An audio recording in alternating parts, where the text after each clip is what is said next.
H-Town, what's up? You know what time it is. It's time for the best 120 minutes of your day. The Chop Shop, the nation's number one urban sports talk show, and also your midday sports happy hour. Yours truly, Robert Hatter, alongside Jim Hicks, sometimes Chris Walker, coming to you live from Houston, Texas, but we broadcasting all over the world via Facebook Live and YouTube Live.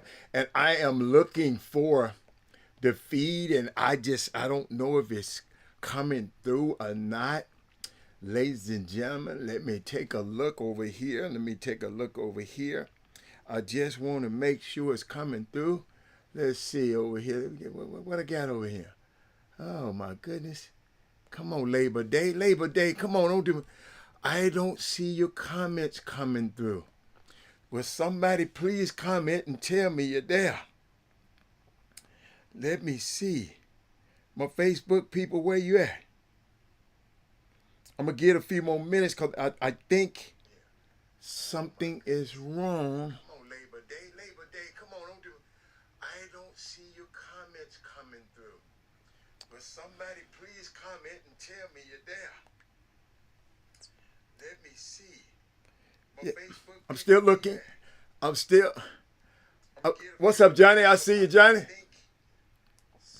I see you, Johnny. I'm just trying to figure out what's going on. And you know, a lot of people didn't know I was going to come on today. We was going to come on today. So it's cool.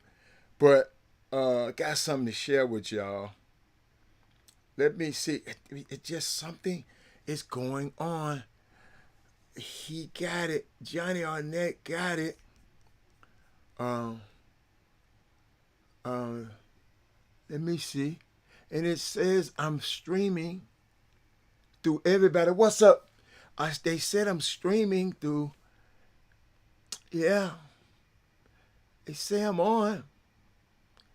Chop Shop on. Everything on. I'm just trying to see what's going on. I can't pick it up. Let me go out of it. I just can't pick it up, baby. I'm sorry. I'm just trying to. What's up, everybody? Happy Labor Day. I got some Labor Day stuff I want to share with you.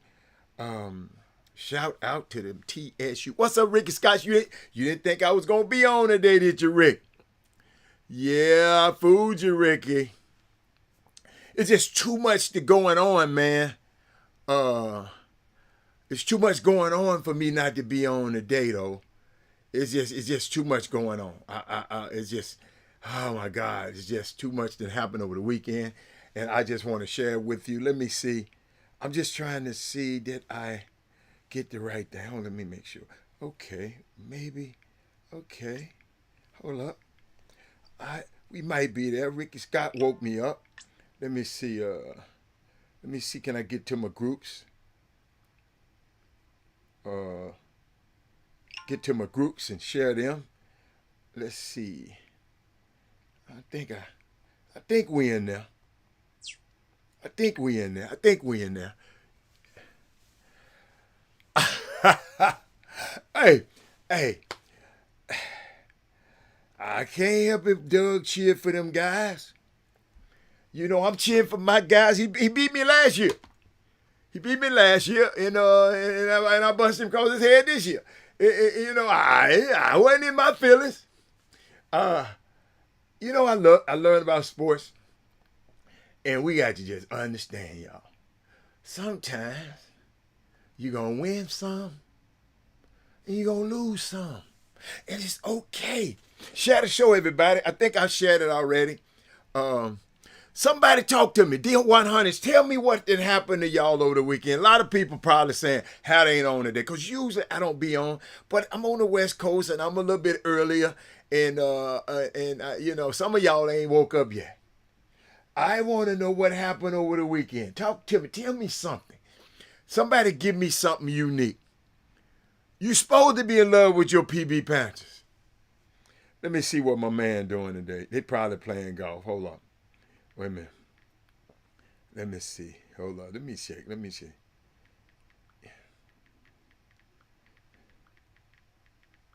Let me see. Hold on. I'm calling all my golf partners right now. Hold on, y'all. Y'all had a unique weekend, man. And I can't wait to share it with you. I can't wait to share with y'all. I hope y'all weekend was as good as mine. Tell me something, Ricky. Y'all talk to me. Maybe cause I got all guys. Where my women at? I need some women on here, man. Let me share this show again. I need some women, man. Fellas, I like Jeremy Davis. I like y'all, but them women just. Darryl Braden, I see he popped and said something. Where my women at? How do I share this show? Yeah, man, cause guys, y'all don't say nothing. Hold on. Y'all, I'm just looking for some women on here. That's all. Hold on.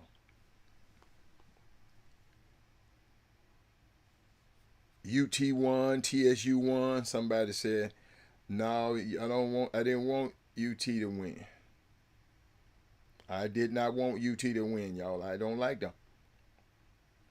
Hold on. Y'all, I'm just gathering stuff. I'm just trying to find out where my women at, y'all. Y'all know how I am, guys. Somebody share the show to a woman. I'm not going to say nothing. I'm not saying nothing until a woman get on this feed. I'm sorry. I got to have one woman. I'm like the pastor. Is there one? Hey, who on the feed is familiar with Baylor basketball? If I got a Baylor basketball person on here, let me know.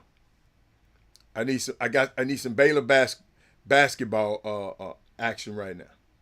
Okay? I need some Baylor basketball.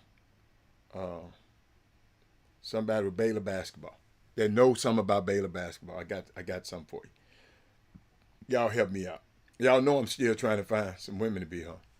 Boom, yeah, I was wondering where you was, Boom. He said, did you see the athleticism of the receivers and the defense back this past weekend? Of course I did. I mean, it's been like that, really. But they got those gloves on. Have you ever played with one of them gloves on?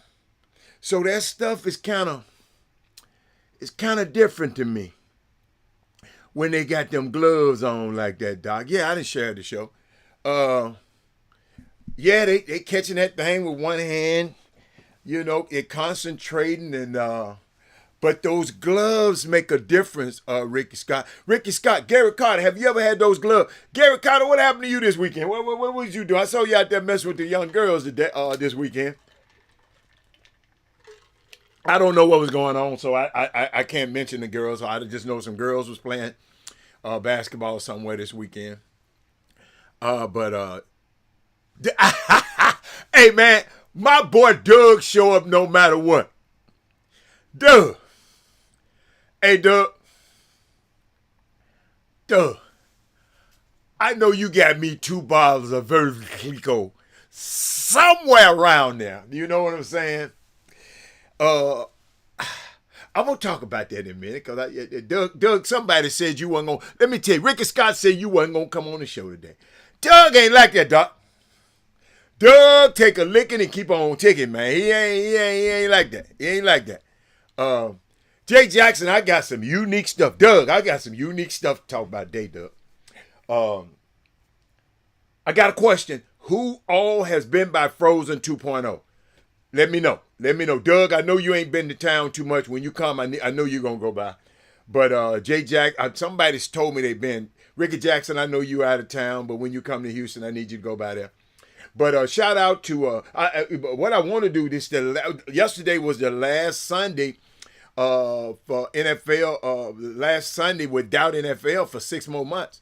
So from now on, for 6 more months, you're gonna have NFL on Sunday. New Man T-She played the hell of a game. Shout out to them. Yeah, they did play. Doug Jones, you know I'm going to talk about TSU in a minute. You know I'm going to talk about them. But I want to shout out to Matt Verdine. He is director of grassroots and scouting and intelligence. Doug, I promise you keep on doing what you're doing. I'm going to introduce you to the right person. Because you and Gary, I would introduce y'all to the right people because y'all watch enough basketball. And Doug, when you start getting to watching basketball nationally and going in places, and I'm gonna put you in a room. I'm gonna put you in a room where people can. That's all what happened with Matt. Somebody put him in the room.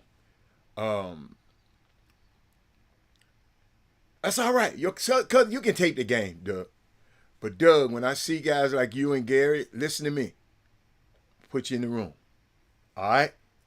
You just keep doing what you're doing. Keep plugging away. Keep plugging away. I know sometimes y'all be saying you think but you keep watching enough.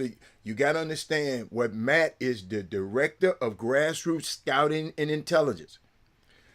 Gary Carter and Doug Jones are my go-to guys for if I want some grassroots basketball scouting and intelligence.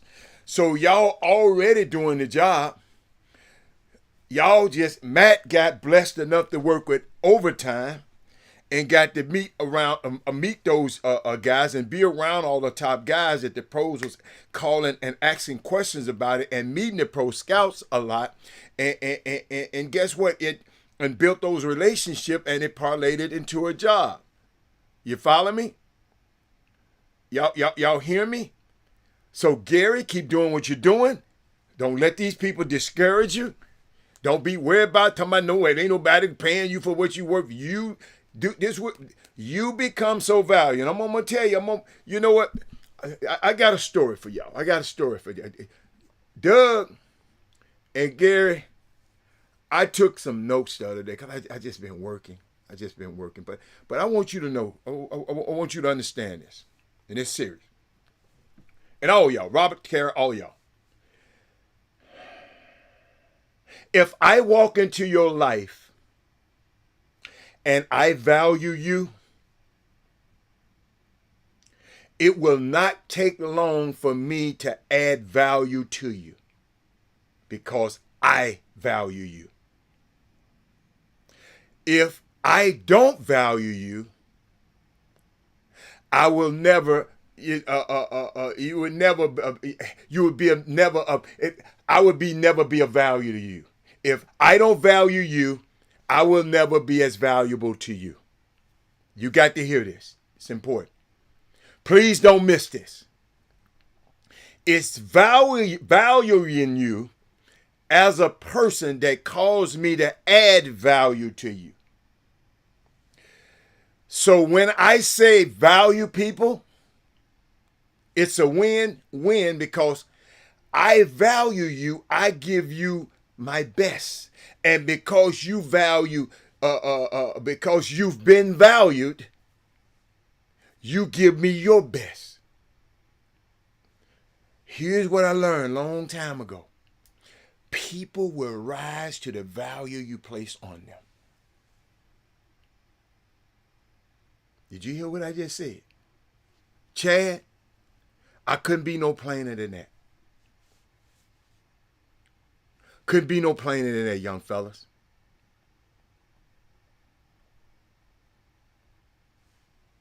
I'm putting it on wax. Some stuff happened. I got a text the other day. Something great happened. To a friend of mine. And he said, "Thank you, Robert Hatter."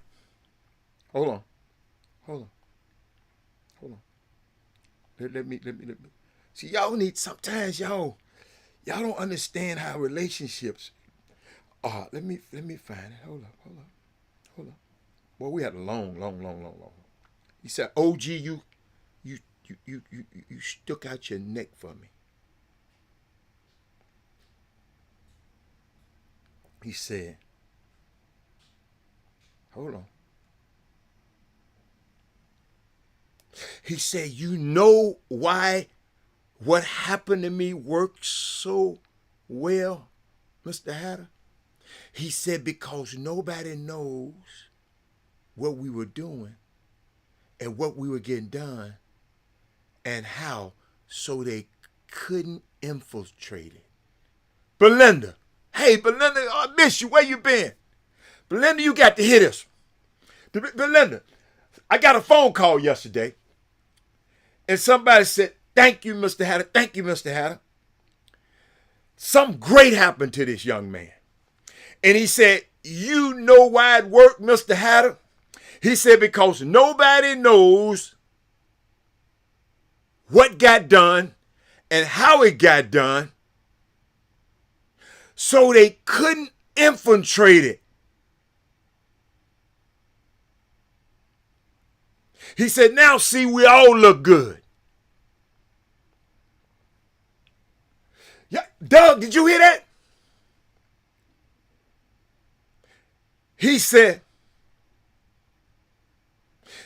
I'm going to keep doing so because I got to keep winning and give the city something to get behind. He said, imagine that couldn't get done. What could get done if we had a better setup? He said, I appreciate you for sticking out your neck for me. You're always in my favor. Yo, this just happened yesterday.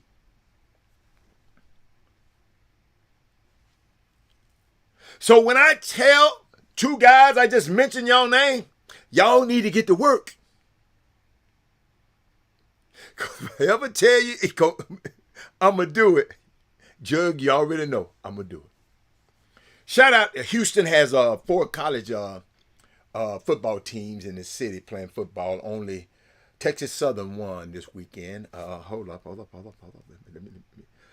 Doug, I ain't got nothing against you, Doug, but I just love them Tigers.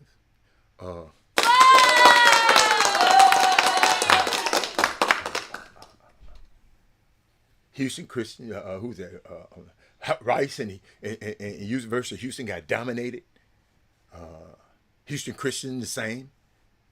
Good thing the Astros were rolling into the postseason again. Plus, there's a positive expectations for the NFL Texans, but Texas Southern and Chris Dishman put an end to a 9-year losing streak. Prairie View TSU beat Prairie View 27-9. I'm gonna tell you why it's so important to me. I was blessed enough to be in town last year, and I sit in the luncheon. They have a luncheon the week before. Share the show, everybody. But I don't care who don't be on the show today, but share the show, because I'm going to say something today that somebody need. But I see how the, hold on. The ADs and the presidents, they go back and forth and wrestling, saying certain things in the lunch. Great lunch. Ooh, the food was unbelievable. I couldn't make it this year because I'm out of town.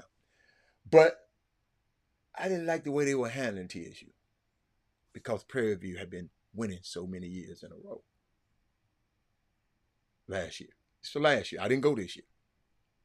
You know, and somebody made the comment, TSU, when you gonna be ain't y'all tired of leaving the stadium without the trophy? But guess what? Kevin Granger, VP Granger, left Prairie View, beautiful, immaculate stadium with all them facilities and all them stadiums, and bust them right across the head and came back down, what's that, 290? Trophy in hand. You got all those facilities, all the stadium, and all of that land to do anything. In Texas, they had their money.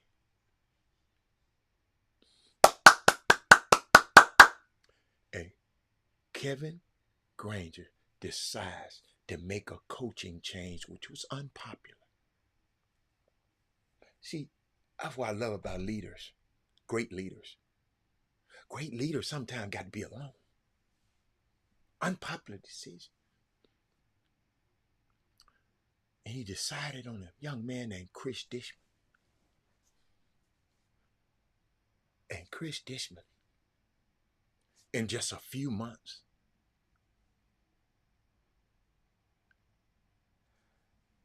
Belinda, I'm just glad we could talk today. Y'all, let me tell you something.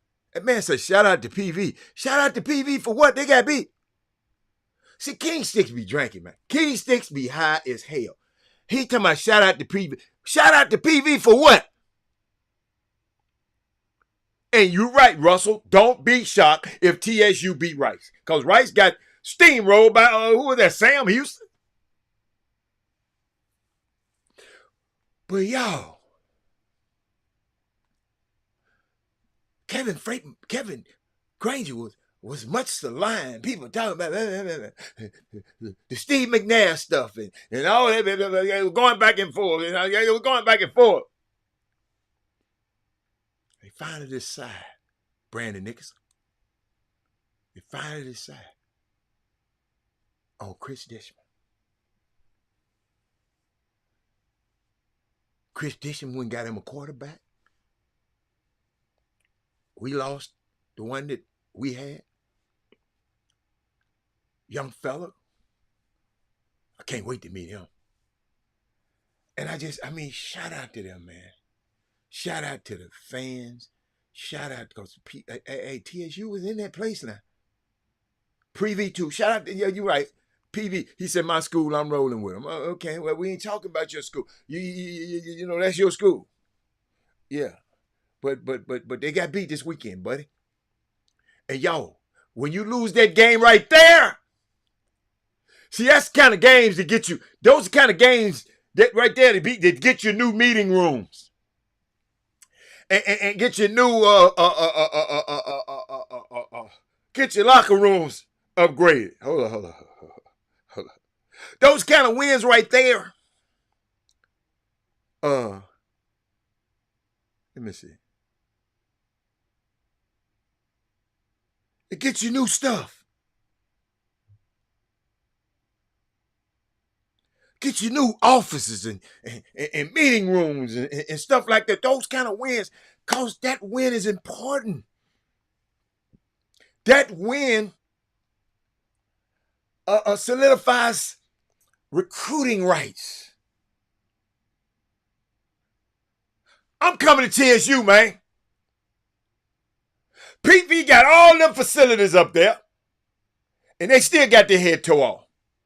And basketball and football. Doug, I ain't trying to, this is T. That's where I got my gray on today.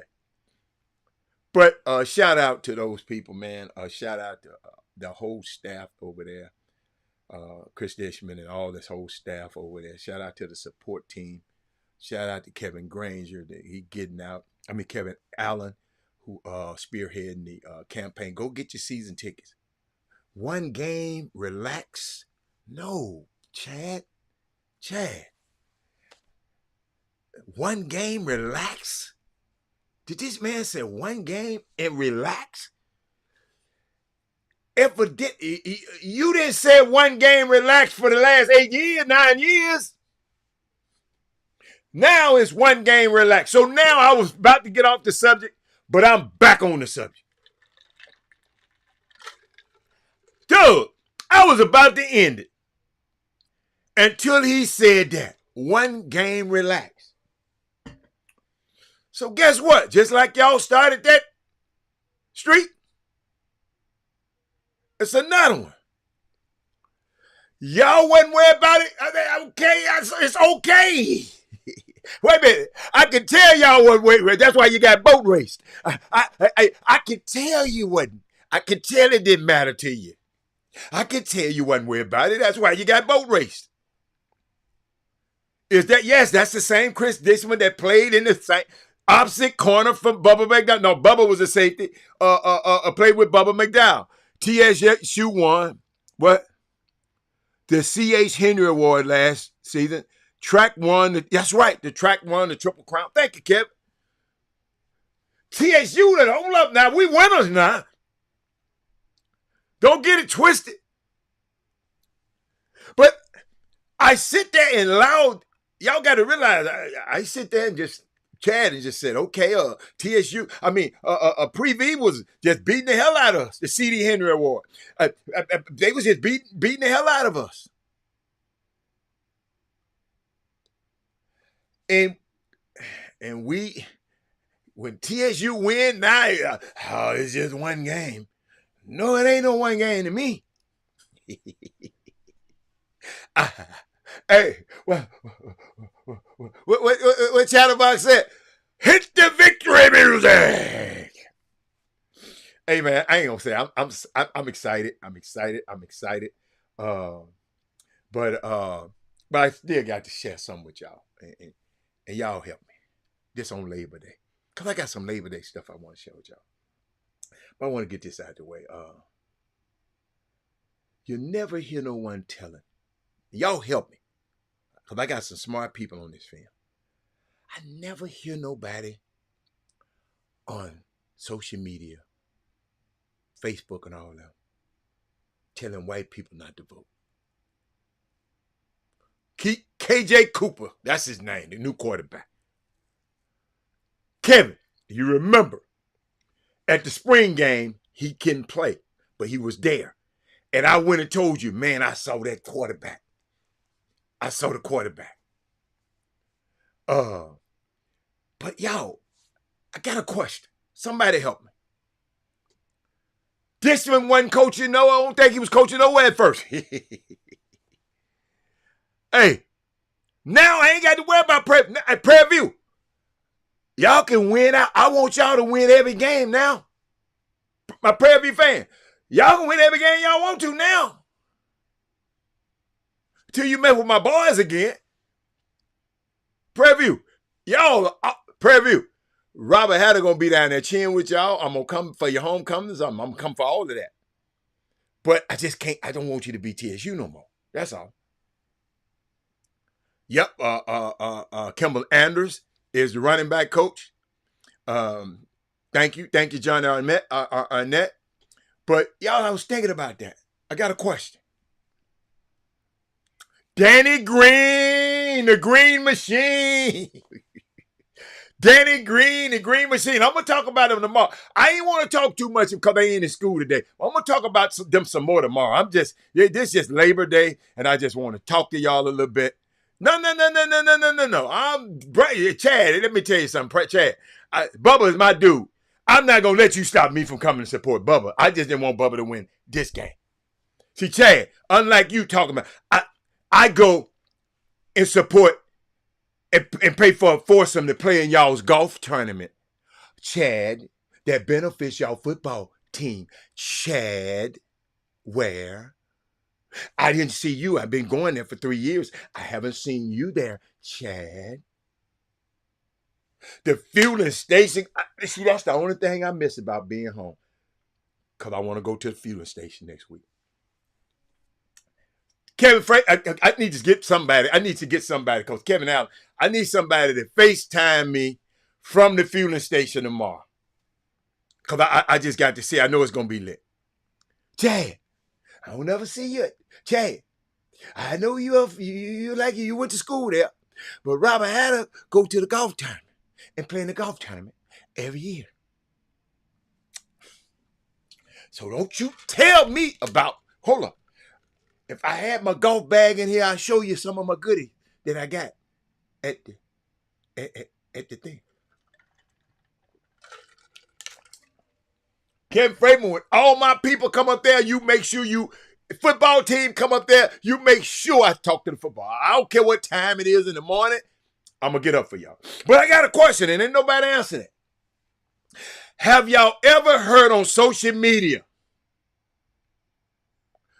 we have bragging rights the next day, but Donald Thomas, you the man.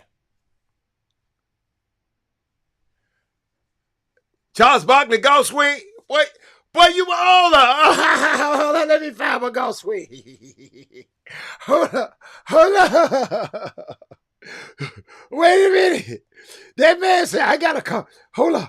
Let me see if I got one. Let me see if I got one. Oh, let me see if I got one loaded. Oh, let me see. Let me see. Let me see. Let me see. I don't know.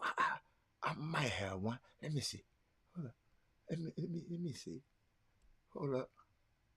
Let me see. Wow. Let me see how my golf swing look.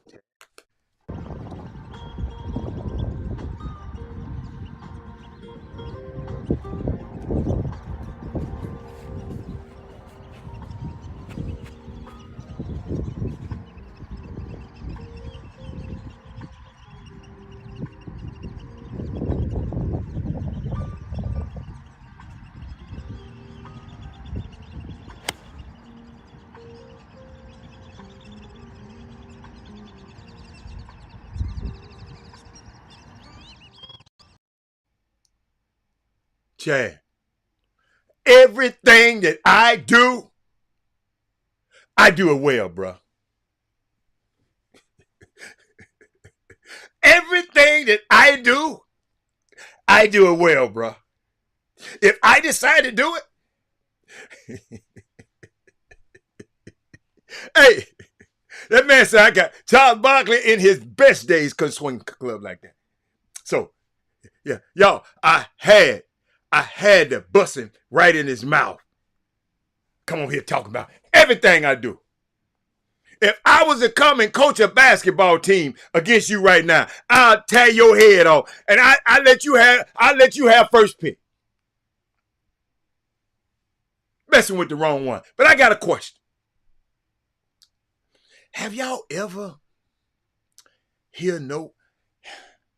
somebody sent it to me. ChopShopHTX@gmail.com. Have you ever heard anybody on social media telling white people not to vote? Because I see a lot of us telling us, I don't vote. They shouldn't get your vote. They shouldn't have your vote. They shouldn't. Let's talk about the policies. What was their word? What's their word? Oh, they got words.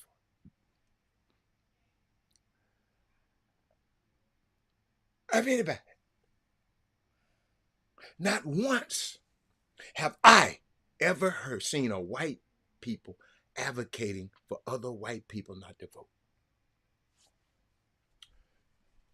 See, I ain't getting no.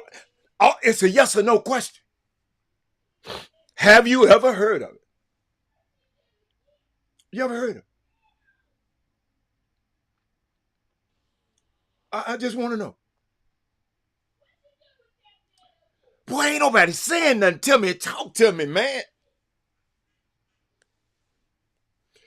Ricky, he forgot. Ricky, he forgot I stood there too long and posed. Chad, when I'm posing, that thing is in the hole. Hold up. One of my golf partners is on here right now. One of my golf victims, because he's a victim. He's a victim. He a victim. Chad. Hold up, Chad. Let me see. Let me see if I got some more for you, Chad. Because I don't put too many on here. Let me see if I got. Let me see if I got anything else. Oh, move.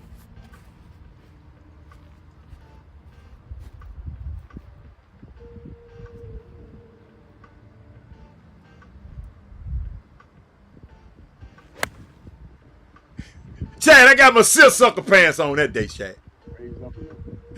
Chad. I take it. Chad. Hold up. Chad. Hey, you done messed with the wrong one today. Hold on, Chad. I'm gonna sing it up out another one, Chad. This is just for you. This is just for you. Talking about winning the water. You could have seen the splash. Y'all. You know, I know y'all. I know some people just ain't. Some of y'all just ain't got it. It's okay. Oh, Chad, I'm looking for something, Chad. Let me see. Is this my son golf swing or mine? Hold on. Is my son golf swing or mine? I don't know. Let me see. Oh, that's me in the cold weather, y'all.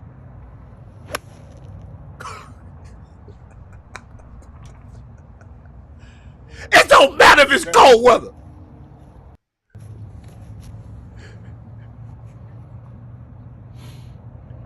It don't matter if it's cold weather, Chad.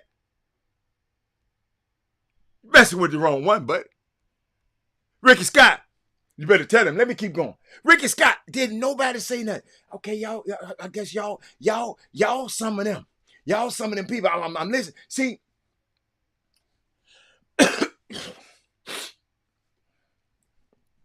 In my observation, this on Labor Day, of two different standards for these two candidates. America, especially some of us, want Kamala Harris to explain, and it wants Donald Trump to entertain. Kamala, you got to explain, but Donald Trump, you just entertain me. Listen, this woman has fought off the GOP, white supremacy. Then you have to fight off your own community.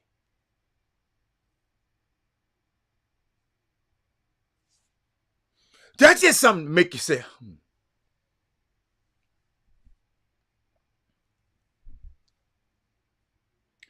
That's how I feel sometimes. The people I'm trying to help, the people that's fighting me the worst. Kamala, I feel for you.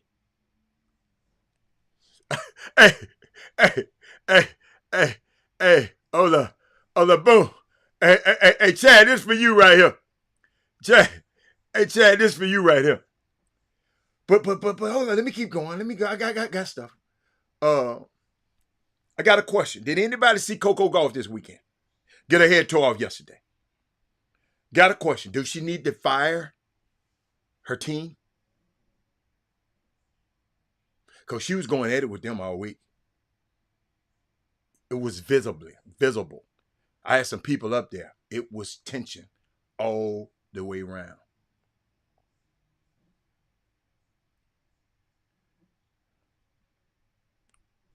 Countdown to the training camp. I'm just throwing stuff out there. If y'all comment on them, I'll stay there. Countdown to 30 days to the Rockets training camp. First preseason game in 36 days. The first regular season game in 45 days. Got something else for you in case you didn't know. If you drink beer, the owner of Coors Beer is funding the anti-union agenda of Project 2025. If you're buying beer for Labor Day, remember to leave these kind of beers on the shelf. Don't buy the Coors Light, Foster's, Ice House, Keystone Light, Miller, Milwaukee's Best, Old English, Reds, Sharps, Steel, and Yuengling, whatever that is. You got that?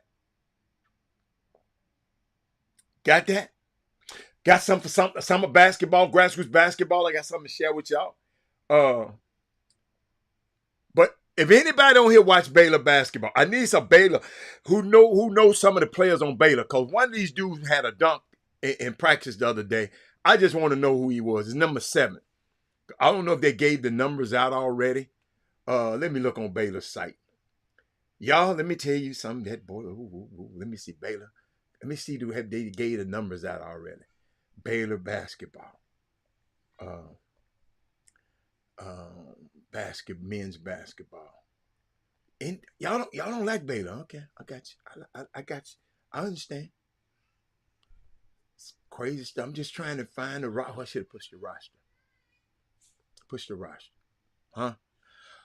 Oh my coach, I got your message. I'm waiting on the reply. Okay. Y'all, I can play it now. Hold up, y'all. Hold up. I want y'all to see this. Y'all got to see this. Watch this.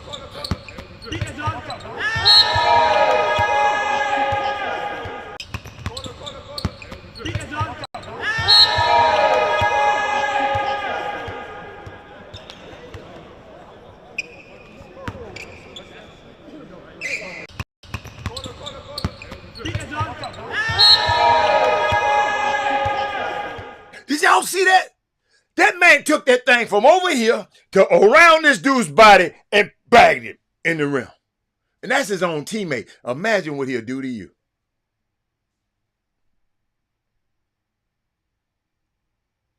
knew he was good. Listen, I knew the kid was good. I ain't know he was like that. VJ Edgecombe. Thank you, baby. Jada Nunn. Oh, Jada Nunn is a guard from Flint, Michigan. Okay. 6'4" guard, too. He's a senior. Let me see, number 7. That's his number. Ooh. And he from the Bahamas. That's right. He played on the Bahamas team down there. You're right. That's why I know that name. When they was trying to qualify for the Olympics. I remember that. Thank you, big coach. Thank you, big coach. Appreciate you, baby. Big coach, got something else for you, though. Let me see as I'm going to go here. Y'all, I'm all over the place.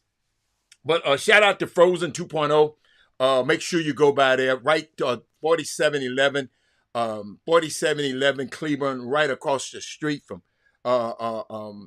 TSU's garage. Make sure you go by there and tell them Robert Hatter sent you. That's Edgecombe, young man predicted first round. What? Dude, I didn't even know who he was. I just know that move is just. I don't see that move too much. But let me keep going, y'all. Y'all, what I'm trying to do is see where I want to go. I got stuff like right here. But you know what? I saw something because football about to start this week. And let me share some with y'all. This is a moral issue that needs to be addressed today. When in 1946, when the NFL was forced to reintegrate, because from 1933 to 1945, the all-white NFL didn't want any blacks in the industry. They said the black players were slowing down its growth. And then Fritz Pollard developed the Negro Football League. And after World War II, there was a big push for the Negro League to compete with the all-white NFL. So what they did was they took the good players from the Negro League and integrated them into the all-white NFL. And now, since 1946, the black players have taken it to $1 billion plus market, yet we have no owner within the industry. We are the record breakers and the trendsetters, yet we have no voice within the industry. NFL owners are guaranteed profits annually without even a fan going into the stadium, yet players have no guaranteed contracts. This is plantation capitalism going on right now.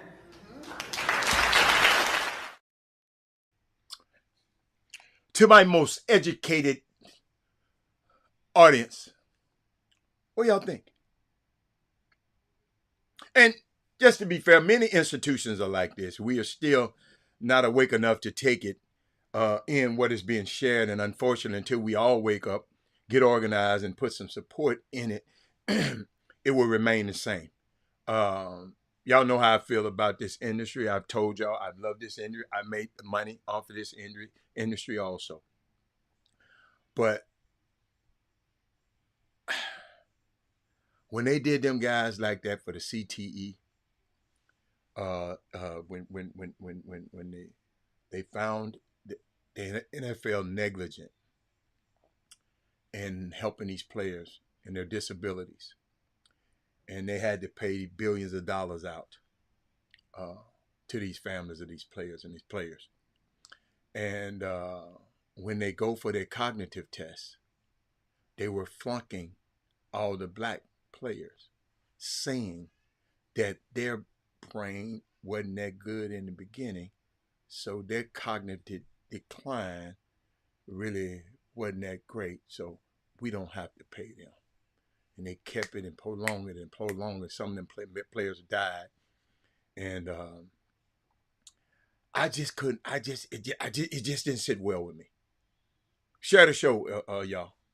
It just didn't show. It didn't sit well with me. And I'm conflicted. I even came on this show. I said I'm conflicted.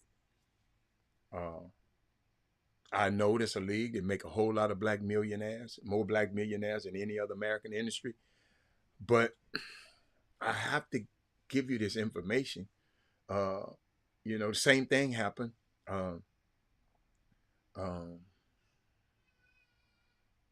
With Negro League Baseball. Colin Kaepernick said the same thing, but nobody listened. Call it plantation capitalism. And then to my young fellows out there, I hope y'all watching.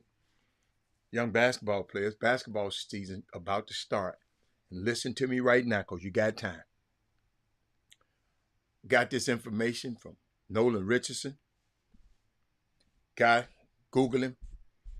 Teams are known for giving you 40 minutes of hell, 40 minutes in a basketball game, and he press your behind for 40 minutes. Dre Branch probably had some dealings with that before. He said, and this is what I want you to tell your sons, mamas, cousins. There is no substitute for conditioning and strength. There's no substitute for conditioning and strength. Ladies and gentlemen, I had the unique opportunity yesterday. My son came out here this weekend. One of his friends on his basketball team, one of his guys on his basketball team, played at Cornell. They got married yesterday, and he came down for the wedding. And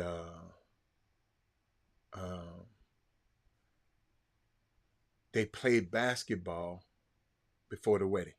The wedding was yesterday at 9:30. These guys in the gym playing. Matter of fact, I got a picture of them somewhere. That man said, I like that. That man said, hold up, did I put it? Hold on, let me see. Y'all, I'm sharing this with y'all because all the young men told their dad, my son, man, bring your dad to the gym. I took this pic. That wasn't his whole team, but that's some of the guys. The guy in the middle with the basketball, that's the one who got married. That's JoJo. Rob's right behind JoJo. Des Fleming, who went to the Woodlands high school in Woodlands. He's over there to your facing to your right. That's Will, my son's best friend, Will Bathurst from Buffalo, New York. Outside Buffalo, Olean, New York. We got Spencer Wise in the group. Spencer Wise, who next to my son, he played for Princeton. That's one of our rivals. They beat us every year almost. He was there. But him and JoJo became good friends because they were on the Israeli national team. JoJo's little brother there. Ned Tomic, the best player in the gym yesterday was Ned Tomic, the guy on the other side of my son. Ned Tomic, the tall one. He was the only one with Cornell gear on. He had his Cornell gear on. And he killed everybody in the gym. But those young men there, I really, really enjoyed seeing them again. Some of them I hadn't seen since college. And they were competing. They had a 7-game series. They was going at it in that gym. Oh, my God. I was telling Rob, he just went to the airport not too long ago, headed back to New York. But it's fun growing up and seeing your son grow up right in front of your eyes. See his teammates. I met these kids when they were 17 and 18. Coming on a college campus, because if anybody know me, I went to every game, so I was there all the time. I was at wherever they at, I was there, and so they said, man, make sure you bring Dad to the gym, and I got the chance to see him. Man, it was just a great reunion. I'm blessed to be. I affected those young men in a way that they wanted me to come and hang out with them. And it was, let me tell you something, y'all, because it was just like I told you, I had a great high school experience and I had a great college experience. Because these young men, this 10 years later. They graduated in 17, right? Yeah, 17. Not quite 10 years later, but it's a lot of years later, and these guys has grown up, and I had fun watching them. They could play. Oh my God! I mean, it was unique. I taped some of the video. It was kind of a little dark in the gym, and but shout out to those safe travels back to all of the young men who came from all over the world, and shout out to them. So I just wanted to share that with you because I really want, because I was watching and what I thought about that, because there's no substitute for strength and condition. So right now, players in Houston, players in Dallas, players in Memphis, players in Miami, players all over, players in Austin, conditioning and strength. There's no substitute. You can substitute another player in the game. You can substitute. You can do this. You can do some X and O's. You can do it. It's no substitute. Ain't nothing can make up for the lack of conditioning and strength. Because if you tired, I'm gonna beat you every time. If you're weak, I'm gonna beat you every time. So get stronger. Don't let nobody tell you it's gonna mess up your shot. You can't shoot no damn way. So don't worry about no shot. Andre Grant shoot the lights out of it. I know he lift weights. So then I was thinking about summer basketball, and I saw this where Jamal, what's his name? Jamal Crawford. He said something talking about parents. Check this out. When Crawford was and talking so for that me, talk. as a parent, one thing I can honestly say when I was just a parent is I trusted who was coaching my son. You could send the whole half. I don't have a problem with it because I trust you, right? There could be a bigger picture. You could see something totally different. And the parents have kind of ruined the sport because now kids hating on another kid based off what the parents say on the car right there. Yep. A kid's, why am I not getting this attention? Why am I not? All that because with the parents, it starts at the home. And so now the parents are kind of messing up that dynamic. So now when we recruit kids, or I don't really recruit, when we choose to take a kid, we're choosing if that parent's going to fit in with what we see. Because we're teaching them, we're coaching them not where they are, but where they'll be and what we know is best for them. So you have to be able to fit in with that. And AAU, I think, is different. We're doing it totally different.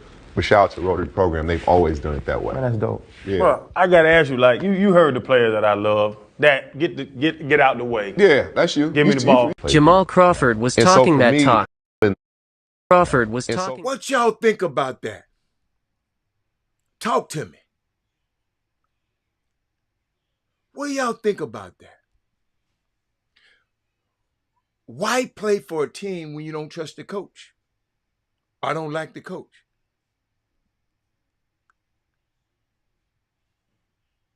Basketball parents can absolutely ruin not only the sport, but their athletes' love for the game. I can tell I didn't ruin my son's love for the game. They in there playing right before winning. I came on this show. We were talking about, some parents came to me after church one day, complaining to me, talking, Robert, you need to talk to my son. I said, what's wrong? He said he don't want to play. He don't want to play. He got a scholarship. Y'all we helped him get him a scholarship, and he don't want to play basketball no more.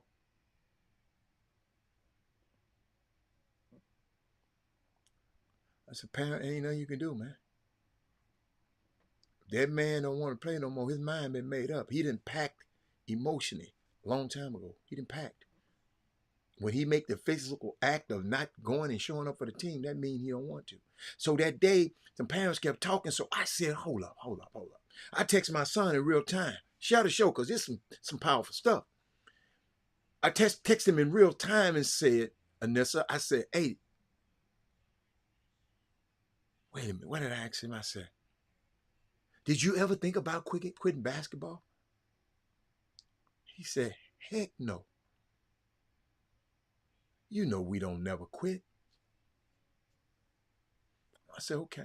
I just wanted to make sure. And then I saw them in there playing yesterday. All of these guys, they've been out of college. They businessmen. They got MBAs and all of that kind of stuff. All of them, they got it going on now. And all of them kids, they just in there playing basketball, playing their heart out.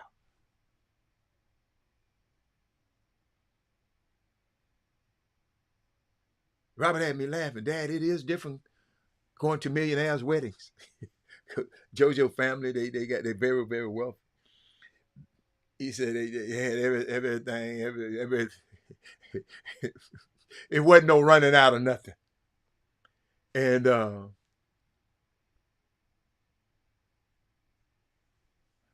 them car rides home can make or break an athlete, parents, and a team. Some of you parents have told me that y'all don't talk about it around the kids, but I've heard you talk talking to me on the phone, you're talking negative about the team, and your kid was around before.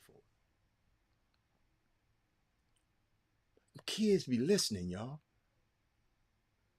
School season is coming up, and I challenge basketball parents to be mindful of what you say on the sideline. I know, man, you can't tell me. Be mindful of what you say.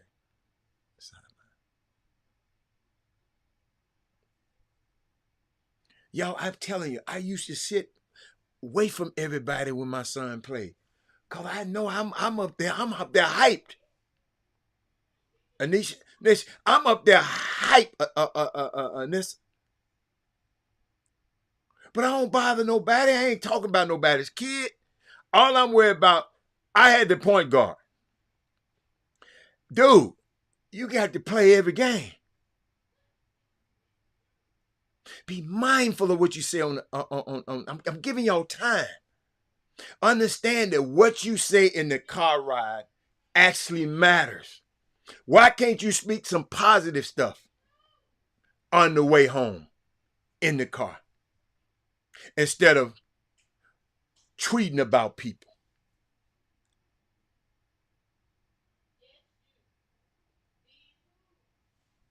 And I'm talking about everybody in the summer basketball community. Y'all get mad when you don't have your way and get the,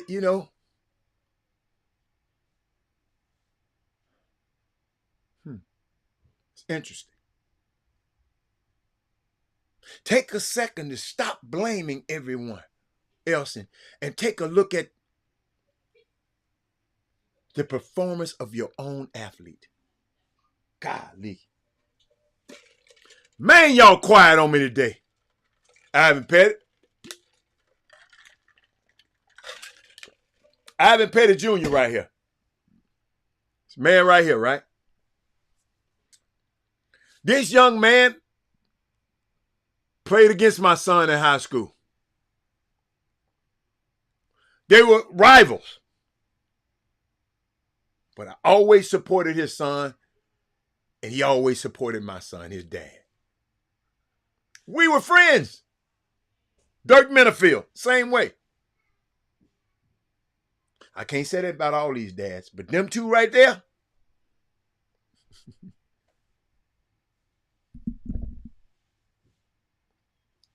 Why you want to be mad at the other parent and the other kid? You can't do nothing about that.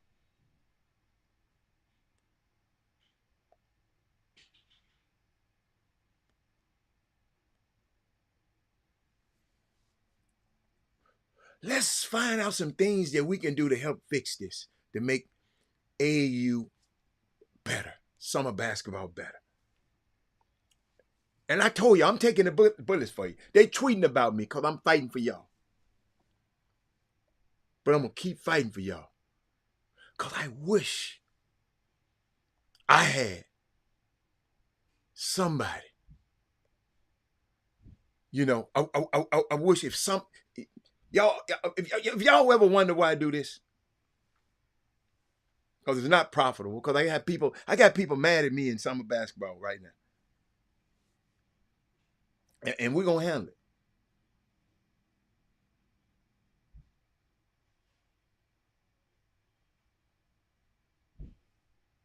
it. When I look at it, go back and look at it, I said,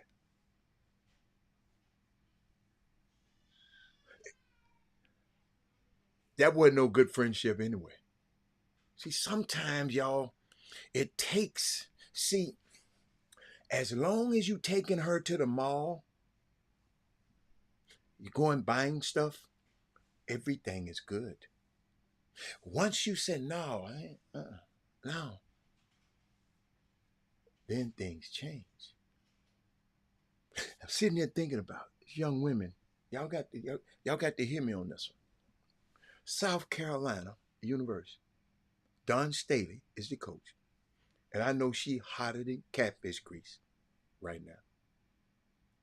One of her standout basketball players, Ashlyn Watkins, was arrested and charged with first-degree assault and battery and kidnapping following an incident Saturday on the school's campus, the court record shows.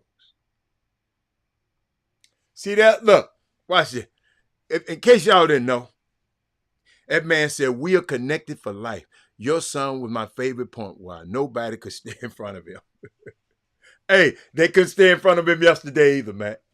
He was up here. I said, I hate you stop playing basketball, boy. I mean, just the stuff he do on the basketball court it's like everybody else is going 80 miles an hour. This dude going 100. I mean, it was just fun. I was just laughing. I sent one of my partners some videos of it. It was weird. But shout out to Ivan Pettit and his son, man. I used to support them, man, so much. But Coach, that's two dads in there just watching their babies play. Not, man, your son ain't this and this son ain't this. My son, no, we don't get in that mess.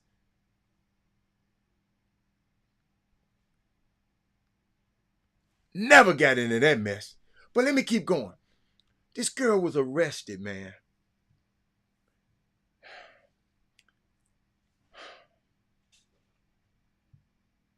Let me give you some. I got to talk about this. Because we talk about it when the men do it. In Title IX, say if you do something for the men, you got to do something for the women. It was an incident reported occurred at the Student Housing Center. Watkins, per the warrant obtained by a WLTX, allegedly assaulted the individual by forcing and grabbing her face, pulling her by her arms, and pushing her. Watkins also allegedly picked up the individual and carried her against her will. Ultimately, grabbed the victim's head and forced her to walk down the hall, thus controlling her movements while preventing her from leaving. Can you imagine this being your daughter on a campus? And this... Somebody text me. Okay. I know some people not on the feed. They out playing right now. But let me go look at South Carolina. Let me see. South Carolina women's basketball. Hold up, y'all. I don't like this. I don't like this. Women's basketball. I don't like this.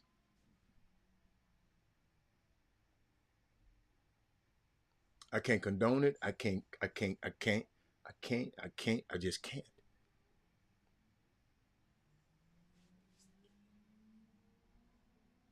Because if a young man did it, I would have had to report it. Look, I'm trying to find it.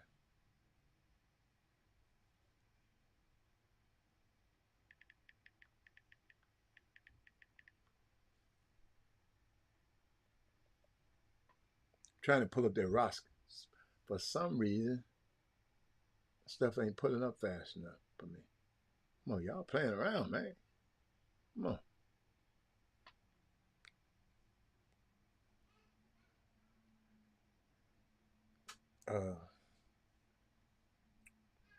Let me try on my phone.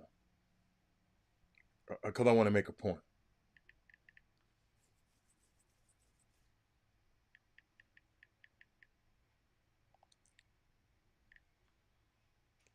Women's.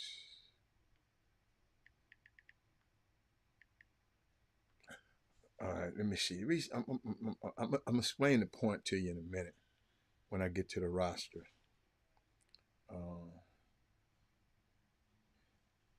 Let's see. Trying to 6'3". 6'3". So she's a little bit bigger than normal, taller. Ash.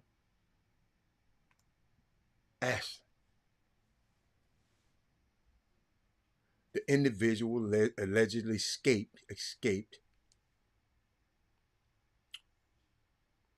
and pulled a fire alarm. reportedly, and was later treated for non-life-threatening injuries. Watkins was released on a $30,000 personal reconnaissance bond and has a court appearance. What do y'all think? Talk to me. What do you think?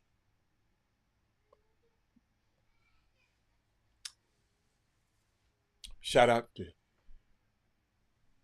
Shedeur Sanders, Cam Ward, Kyron Drones, their friends who trained together with young man Daryl Colbert, who I think went to Lamar High School, went to LSU. His dad is Daryl Colbert. He's a coach at one of the teams in Beaumont out there that way. They delivered stellar NFL caliber performance in their season openers. They combined. All three of them work out with the same guy. They combined for 74 out of 102 attempts, 1,152 yards, and 9 touchdowns. I was thinking about that, man. Miami players,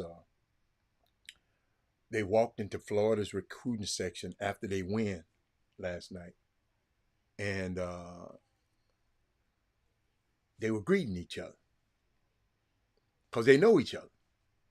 And I found out that Florida always try to have their recruits right there where the visitors leave the field, because they want to let them know, hey, this how I feel to lose if you don't come to Florida, right? But those guys left their seats, the recruits, to come down to greet the Miami players. So it was a little, Florida was expecting a huge win to show the recruits how sad Miami was going to be when they go to their locker rooms, with fans shouting at them, but it backfired on them. And they stayed on their side of the hedge, and the recruits moved up to the hedge from their seats it was unique, y'all. But Cam Ward, y'all, I got to help y'all with this one. Cam Ward, they said, played wing T offense in high school and was very underrated. Wing T, they was just running and the quarterback handing the ball off. Went from FCC, he went to Concordat Word and lit the world on fire. Transferred to Wazoo, Washington State University. And now, again in Miami. Now he'll be a first-round pick. So, I was thinking about him when I saw this video. Y'all want to see what kind of quarterback they got at the Canes from Houston, Texas this year? Michael Vick gave this. No, I'm sorry. Michael Irvin. Check this out. Wait a minute. I know I wrote it down. Watch this. Check this out. I can give you a quick story about it. One time I heard one of the receivers from the U was throwing in Fort Lauderdale, running routes with Lamar Jackson. Cam Ward and the guys were going on the field to throw in Miami. And Cam called the receiver. He said, man, where are you? We're going out to throw. He said, oh, I'm up here working out with Lamar Jackson. 2-time NFL MVP, Lamar Jackson. Go get him some Instagram shots working out with Lamar Jackson. Go post it. Everybody going to be talking about it. Cam said to him, dog, you ain't going to be catching no passes in Baltimore from Lamar Jackson this year. And if you don't get your ass back to Miami and get on the field with us, you ain't going to be catching no pass in Miami either. And hung the phone up. That's what we need. That's what we need. Somebody that makes the work work. Somebody that knows how to pour it. Get your butts up here. Let's get this work in. We got to make the practice field the hardest thing that we do. If we make this hard, the games will be easy. That's how you put up 41 points today against Florida. That's how you open up a season. We got us a quarterback, Pete. I can give you a quick story about it. You know. Did y'all hear that? Did y'all? Ain't nobody commented on that.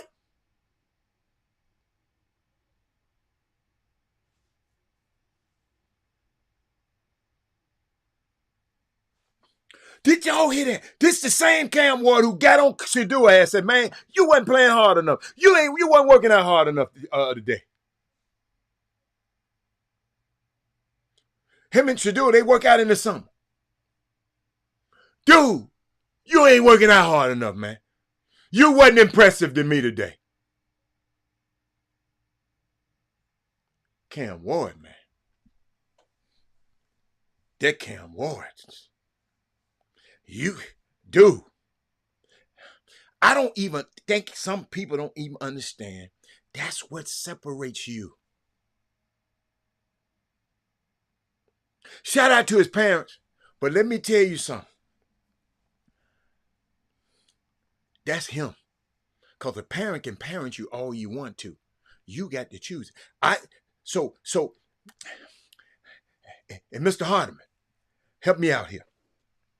I know a lot of parents that have been great to their kids. Great parents. Some of them kids will just asshole and do what the hell they want to.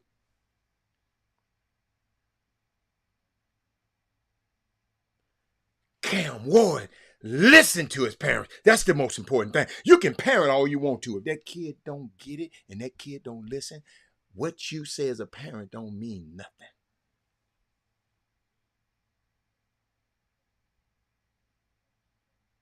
That's why I don't tell no everybody telling me I was a good. You don't know how good I was as a parent. No. He listened. I did what every parent does. Especially if father instruct. Put him in a position to succeed. But it's up to him, Mr. Hardiman, to do it. Some of these knuckleheads out here, man, they have great parenting.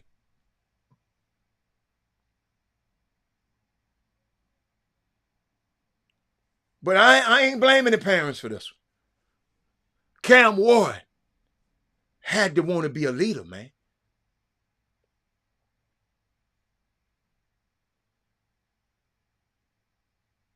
See, when he was in their wing T offense, we wasn't talking about great parenting.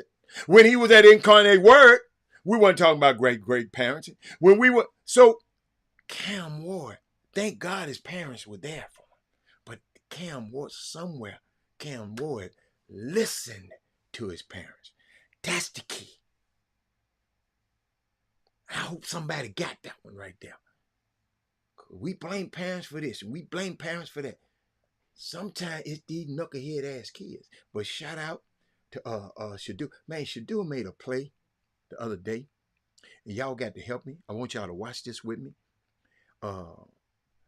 He made a play that's one of the single best I've seen by a quarterback. It just, I've been around a long time watching this stuff. They escaped, then stop on a dime, setting your feet and delivering a dime to a speedy receiver on the run. I got to show it to you because it's something I want to show y'all. That lazy ass offensive lineman, then they got him killed.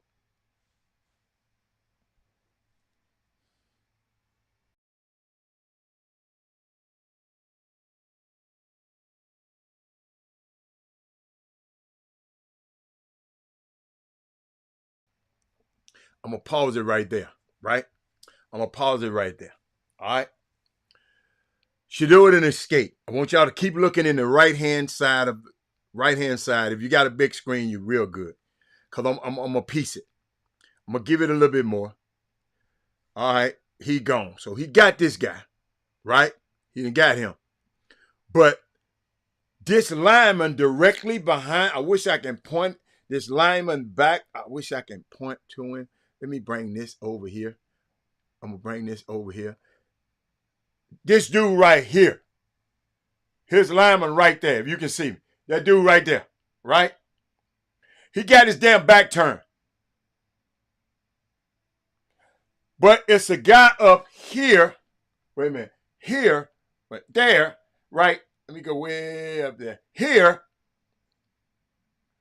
if he had his back turned, he could have stopped this guy from plastering him. He turned his damn back. You're always on the basketball field. That's what they said. Keep your head on a what? A swivel. Watch the guy run right past him. Go, y'all. Oh, my bad. Let me go back a second. Watch the guy run right past him. Look, there he is again. Watch. If he'd have just got in this guy's way, watch it. Guy run right past him. Right past him. Clean hit on that boy. His big ass, me and him have some problems, man. See, that's why I watch film a lot, Eddie.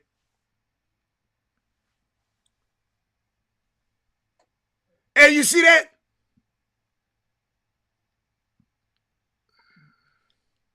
Watch.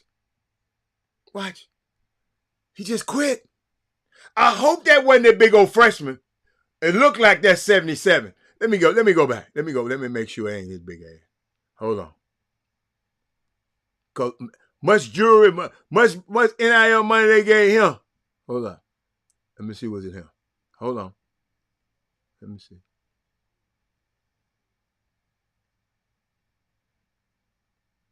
No, he held his man up. No, 77, my bad. I'm sorry, big fella. He held his man up. I wish hold on. Let me show you. I was about to talk about crazy. The one right up over my head, right here, right there. He held his man.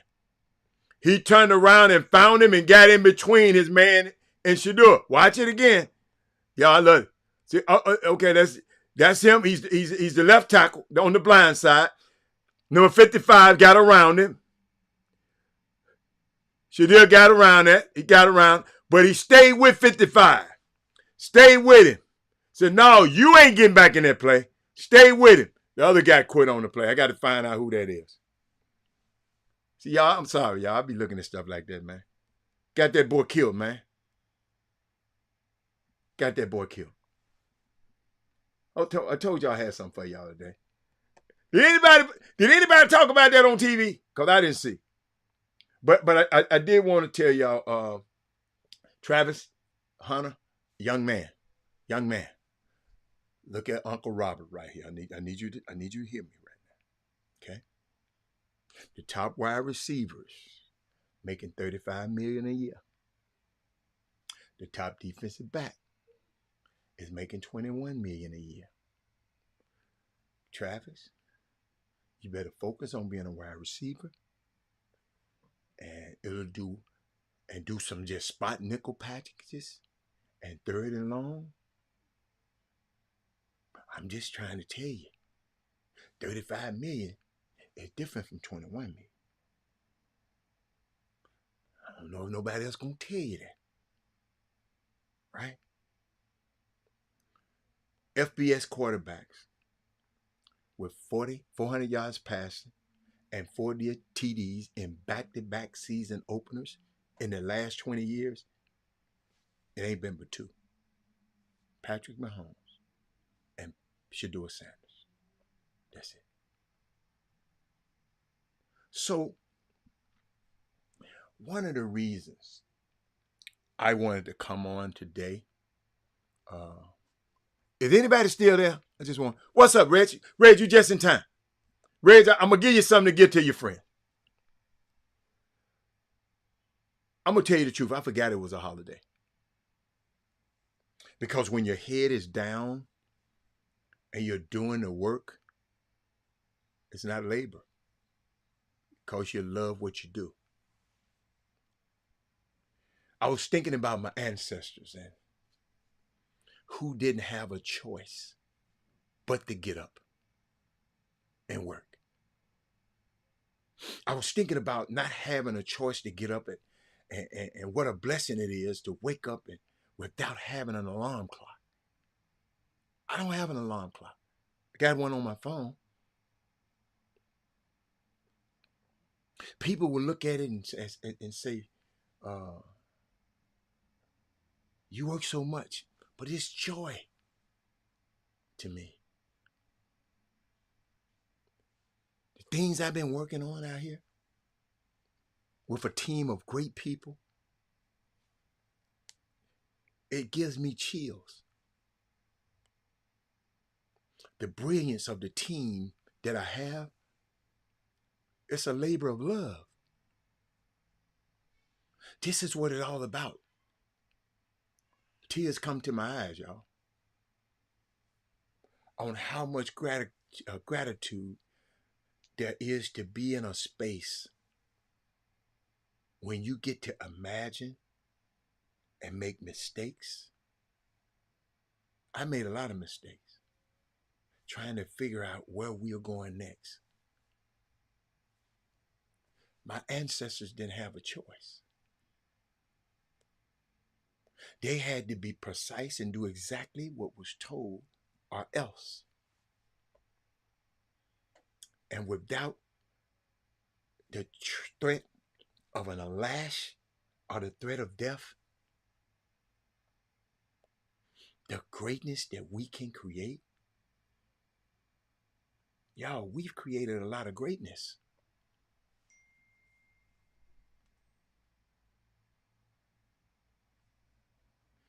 And we evolved in this generation.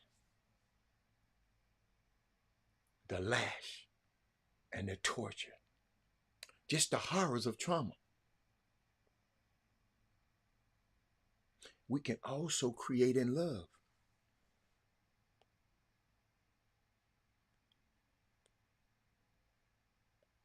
Man, I'm so excited that I get to be here on a Monday. People talking about, I got to work on Labor Day.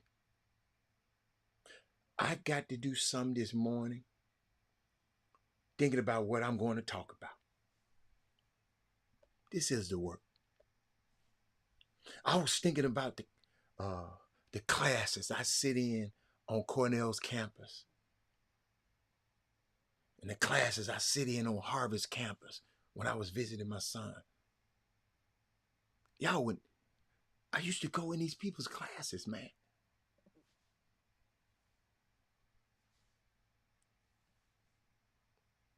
So you can sit in someone's classes and not get credit. What is credit anyway? The people that I work with, I don't know if they have degrees or not. Not all of them. I never asked them for a degree. All I know is that the people that work with me, they do a thing. And they do a thing that's valuable. I don't know if you have a degree or you are not, and it doesn't matter.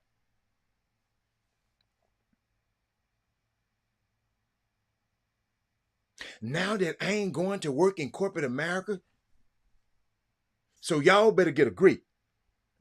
See, I ain't going to work in corporate. Y'all get a degree. I ain't telling y'all not to get no degree now. If you plan on going, go get your degree.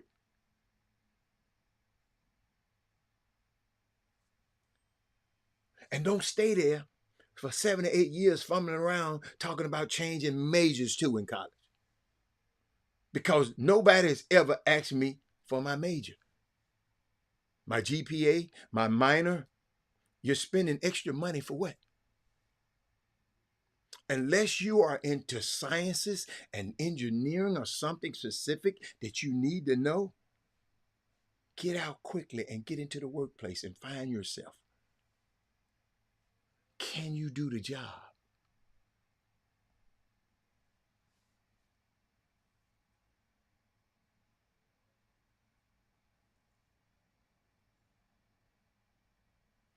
always remember, none of us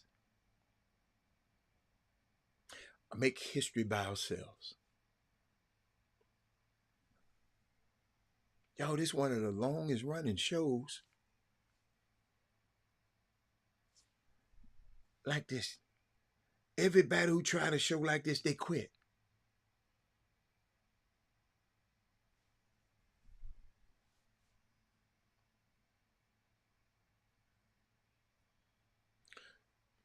Critical race theory exposed the fact that the idea of whiteness is something that is maintained in a way that allows its defense, its expansion, to be experienced as ordinary. That's why I tell y'all, you have to bring your own brick when you come to this show. See, I got a lot of people just listening today. Y'all ain't coming in. Maybe you're barbecuing, maybe you're doing something. It's on all of us to create a space that we want to live in. Did y'all know the first labor union was this Labor Day weekend among Black people? They were the sleeping car porters and chambermaids. Did y'all know that? The brotherhood of the sleeping car porters and the maids. Because Black women were on those Pullman cars also. They were the maids. There was a terrible disservice, betrayal, really, the Black women by the Black men in the union. They didn't fight for the Black maids. They was just fighting for the porters. 1937, when the Brotherhood of Sleeping Car Porters and Maids negotiated the deal with the Pullman Rail Company, the deal for better wages didn't include the sisters, who were paid less, who did the grueling work on these trains because they had to fix the white women's hair and do the chamber pots and do all of that stuff. Jay, there was one maid to every 50 porters, and there were thousands. But they didn't include them sisters. Shout out to Jay Jackson, got his 14-year-old listening.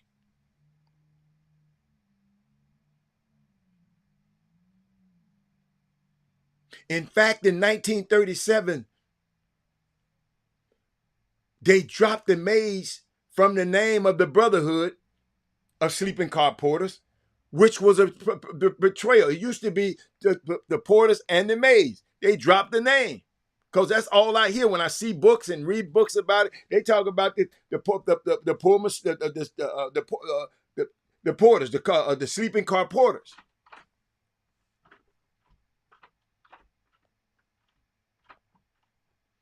But many sleeping car porters and maids, particularly the porters, were hired based on skin color. Hold on. My grandson has just walked in here with no clothes. Hey, man, go put some clothes on, man, and come back. Come on back. Go put some clothes on, man. Go put a shirt on. Come back. Okay? Come back and see me. He mad at me, y'all. Hey.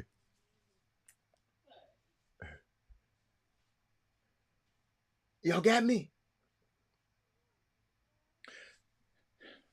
They were high based on skin color.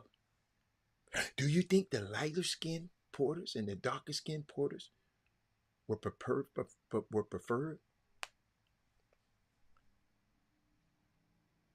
It's a trick question.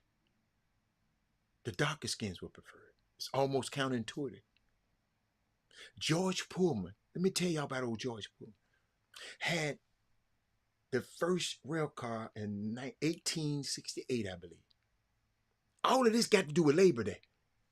These the people that started the Labor Day movement. He said the rail cars were expanding. Pullman, coming out of Chicago, said, you know what?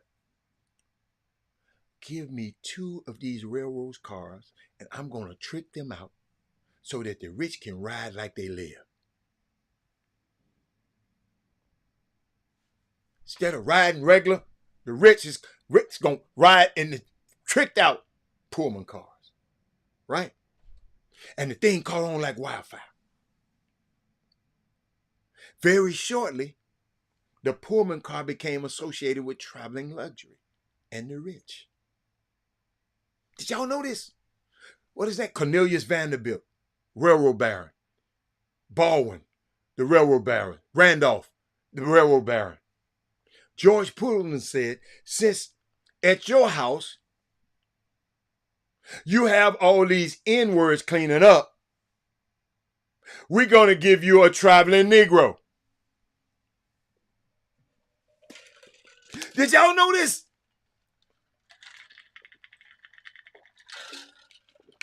His logic was spot on. He characterized it beautifully. We want Negroes to remain of the old times. So them slave Negroes knew how to take care of you. They knew how to fix your food. They knew how to shine your shoes. So I want Pullman porters who are dark-skinned. It's incredible. Have anybody heard this story before? Am I the only one? There's a body of literature on the Pullman porters and a couple of biographies by A. Philip Randolph. He was the leader of them. And they think Larry Tye got a book, Raising from the Rails, Pullman Porters, The Making of the Black Middle Class. That's a pretty good one. The Pullman porter became the standard. 10,000 black men named George. It came out of a movie. They all called him George. Y'all seen that movie? Because the nickname for all those brothers on the train was named George. I don't care who he is. Hey, George, get that for me. Hey, George, get that for me. Ricky Scott, if you was one, they call you George. Jay, they call you George. Tony Walsh, they call you George. Have anybody ever heard of this? Or this just me?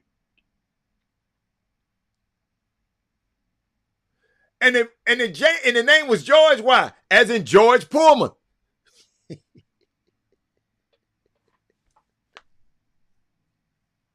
The owner. These are George Pullman's boys. I don't like what they did to the maids, though. And A. Philip Randolph was an incredible force, but he also made some serious mistakes.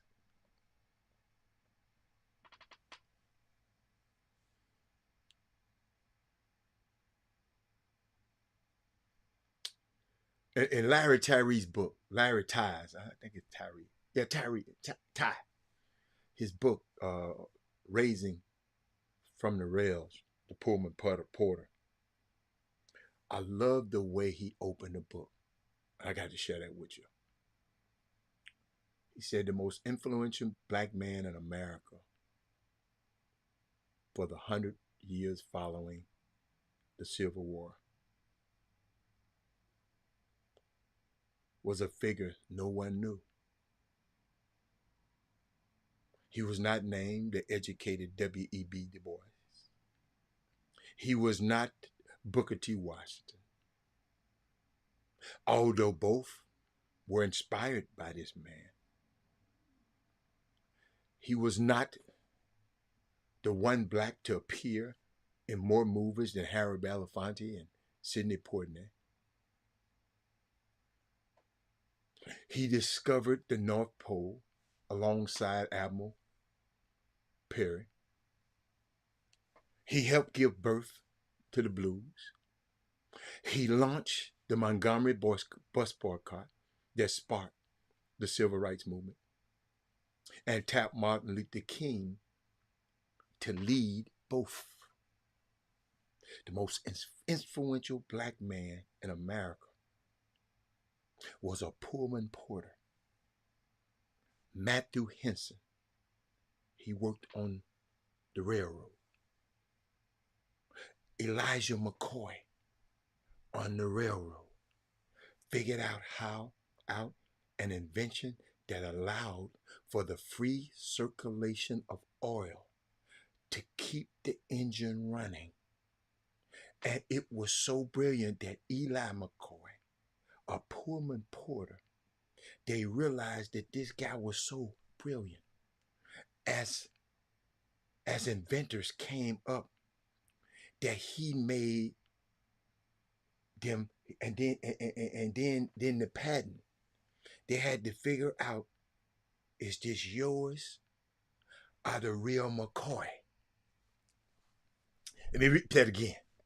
Eli McCoy, Pullman porter, they realized this guy was so brilliant. As inventions come up and that he made and then patent, they had to figure out, is this yours or the real McCoy? That's the name. That's where the name Real McCoy came from. The Pullman line. That dude there, Elijah McCoy. So anybody ever come out, that's the real McCoy. That's where it came from. Then I think about Malcolm X, Red Fox, Benjamin Mays was a Pullman porter. Let me repeat that. Malcolm X, Red Fox, Benjamin Mays was a Pullman porter.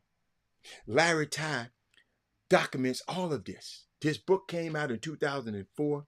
He put ads in the newspaper, in the black press.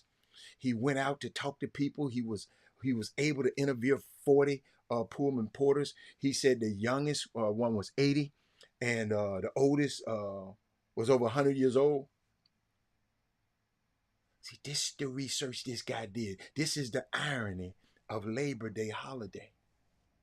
The holiday started as labor fighting back. Because this is a day when the white people were working 12 hours a day, 7 days a week.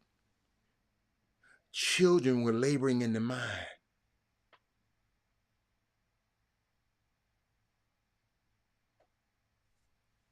They were working us 12 hours a day, 7 days a week. And children were laboring in the mine. And they tried to push back. Now we're talking about, after the Civil War, we're really talking about in the 1860s and the 1860s, 70s, and 80s. Jay Jackson, industrialization is beginning to take hold, where we're moving from an agricultural society to an industrial society. Labor is serious. 1886 in Chicago, the famous Haymarket riot, where workers were killed, policemen were killed. September the 5th, 1882, in New York City. All you New Yorkers, all y'all people in Miami, in Manhattan, you know where Union Square is? Beautiful place now. Union Square. 10,000 people showed up in a strike in protest to demand that the state pass labor laws. They became the designated Labor Day as the day when the workers came together. Here is the irony of Labor Day. Then the state started recognizing Labor Day. I had to give y'all that.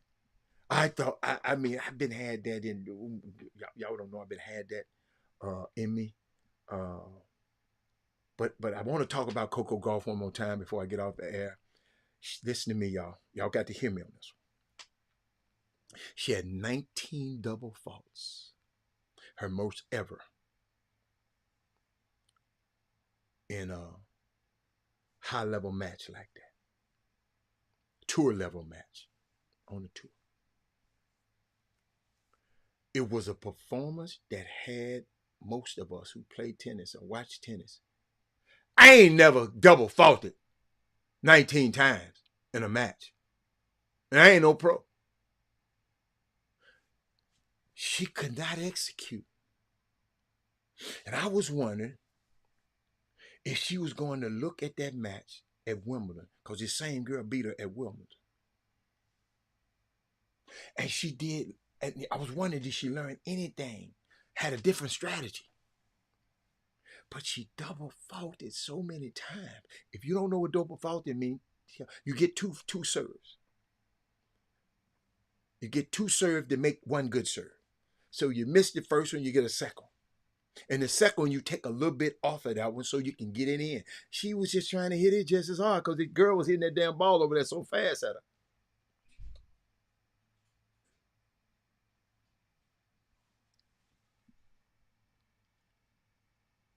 I was wondering. She had 60 unforced errors. That means just pros don't hit too many unforced errors. She had 60. That's one of the worst matches that I've ever seen Coco play. She was fighting, but still grinding it out and tried really hard, but it wasn't enough. She could not problem solve out there on the court.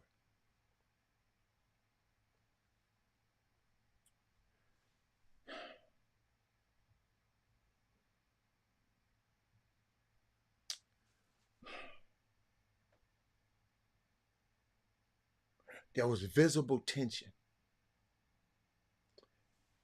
In the loss in Wimbledon, Gauff pleaded with Brad Gilbert, her coach, to give her some plan to stave off the inevitable.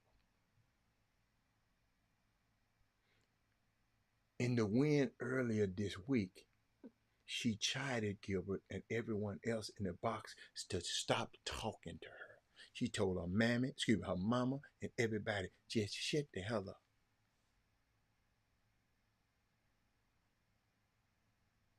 There was very visible tension between Gauff and her box on Sunday.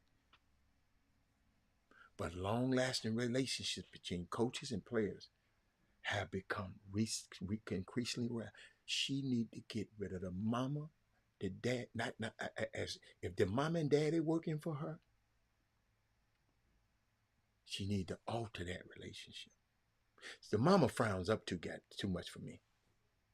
She's sitting there like the whole match like.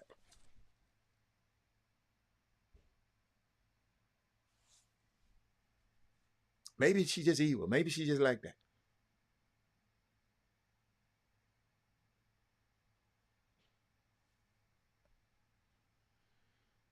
Should she get rid of her coaches?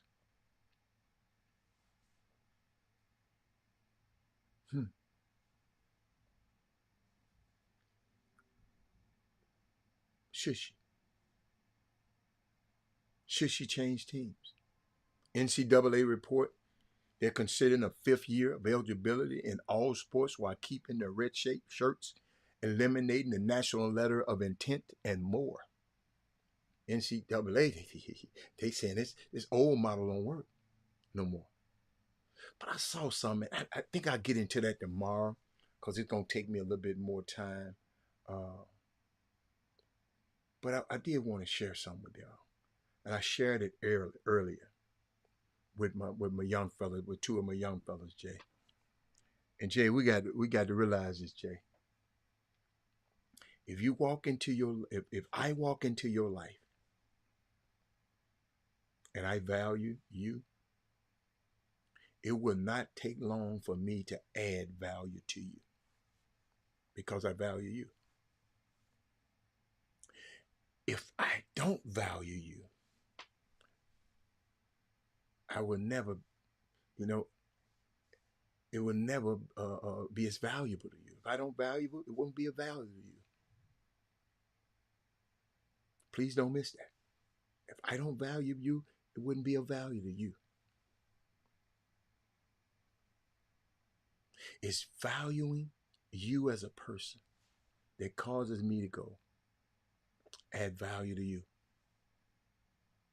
So when I say value people, it's a great day.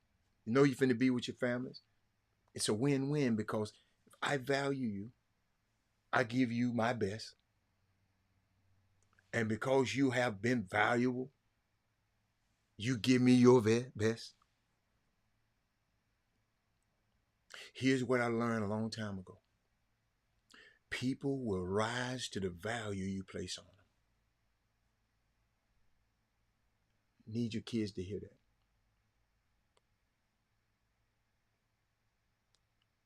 because we occupy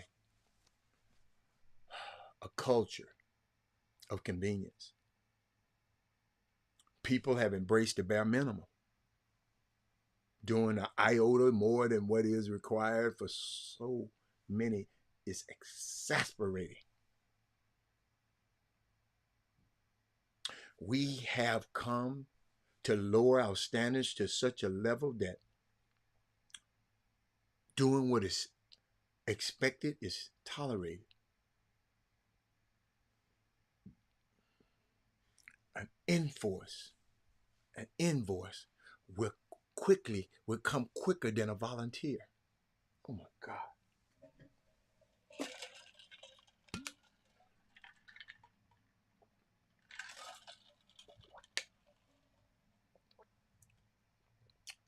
An invoice come to you quicker than a volunteer. Instead of giving you a ride now, they'll call an Uber for you. When you need to talk, they will insist that you send them a text. Nobody wants to put in the hours, but everybody wants their check in minutes. This mindset is not reserved for teenagers, but has expanded to men who no longer want to pursue. It has moved this way into women who make demands while love remains a hostage. Never forget 4-star General Colin Powell said the healthiest competition occurs when average people give above average effort. When you do more than what's required, Jay Jackson, you will get more than what you expected. To my young people out here, you got to hear this. When you do more than what is required, you will get more than what you expected. Going out of your way is never an obligation. It's a sacrificial act of love. People who go out of their way, they will make sure that you've eaten when stress has devoured your appetite. People that go out of their way, they will make sure that they will step out of a meeting just to take your call. Don't y'all know I've stepped out the show and took certain people's calls before? People who would go out of their way, they would keep calling you even though you're too depressed to pick up. Yeah, I'm giving this to y'all because you're going to be around your families today. People who would go out of their way, they would take the blame just so you can get the credit. What's unfortunate is that we have discovered that many times that they don't appreciate it until you stop doing it. Y'all got me? And all you undecided voters, I got something for y'all. All you talking about, I'm undecided. Let me tell you, I had it with y'all. Undecided vote. You have seen on full display everything that is Trumpism. You have seen it, and the fact that you are waffling on who you vote for, have a backbone, man. And the media is like, I'm trying to get to the hold up. I'm trying to get to the heart of what the undecided voters think. I tell you what the undivided voter thinks. They are crying out for attention. They're waffling. They're a lot of gaggers. They're pussyfooters. And don't give them the time of day. Don't enable them. I've had it. I had it up to the top of my head. If you are an undecided voter, go ahead and don't listen anymore, because you got your mind made up anyway. Wow, had to get that out. Ladies and gentlemen, we have to talk. This is why I have these talks. We have to speak up. We can't suffer in silence and ignore this, and we can't just suffer in silence the ignorance of these people, because ignorance spreads like yeast and wildflowers. We have to keep talking. The beauty of these conversations is that we can go down these rabbit holes and we can be around people that satisfy their itchy ears, but it's not real. It's not really centering what you really believe. What I do on this show is to remind you of who you are, why you're here, what you're supposed to be doing. And it's a simple message. It's all of us. It's not this and not that, not divide and conquer. Read Sun Tzu. It doesn't end well for us. What we are going to do is the very thing that got us put on these ships and shipped overseas, because we didn't see each other as one.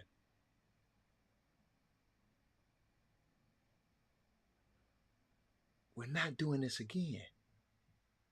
We know how that ended up.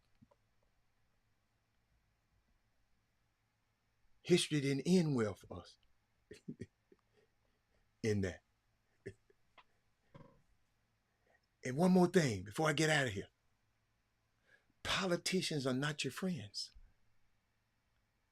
I'm going to repeat that. Politicians are not your friends. I don't care whether Joe Biden like me or not.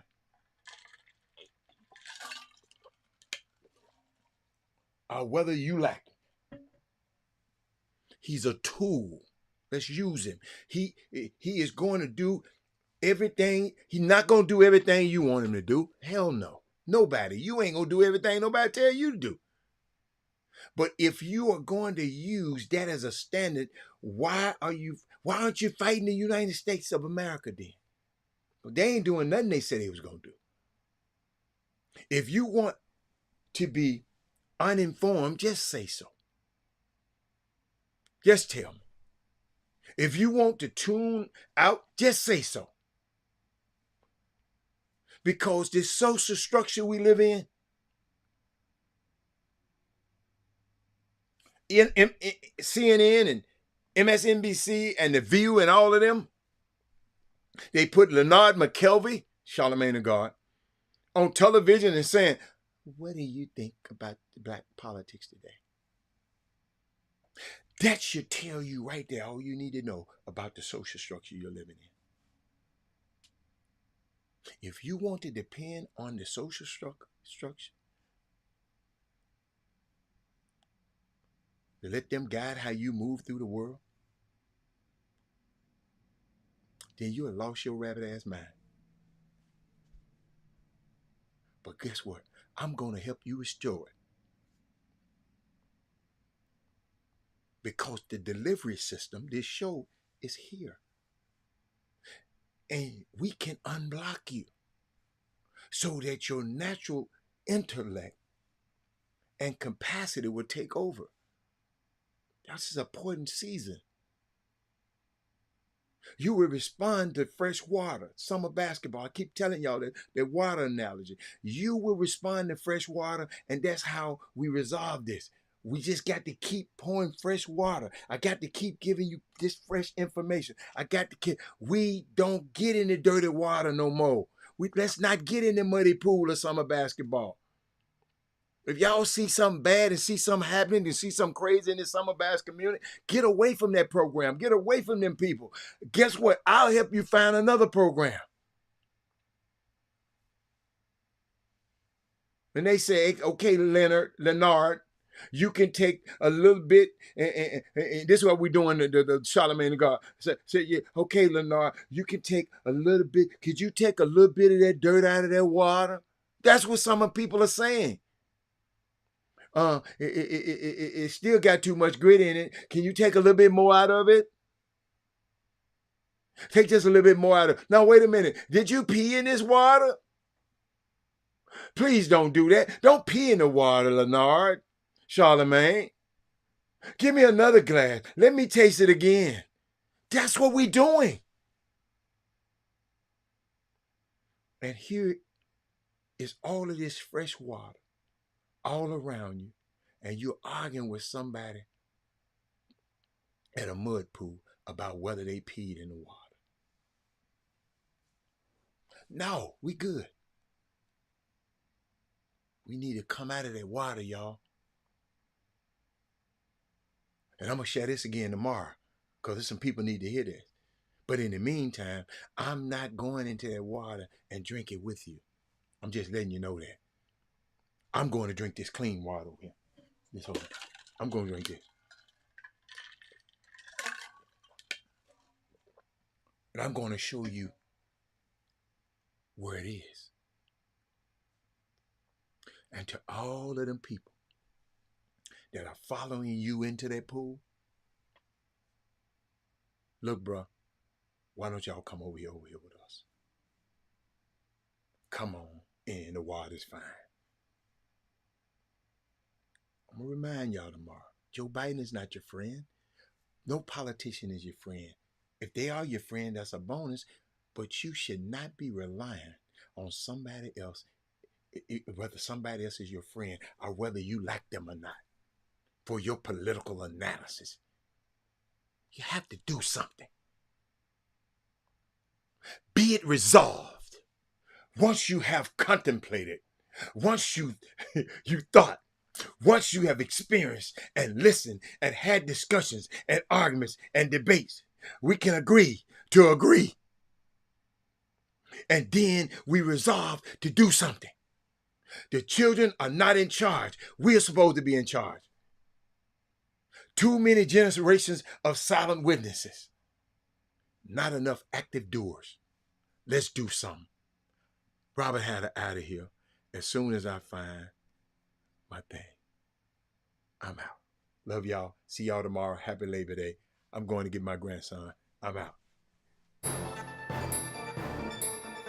Jim Hicks. Rob Hatter.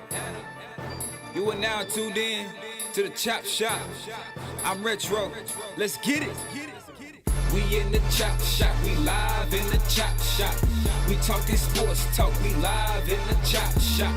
We in the Chop Shop. I'm talking sports talk. So turn your dials up. It's live in the Chop Shop. We in the Chop Shop. We live.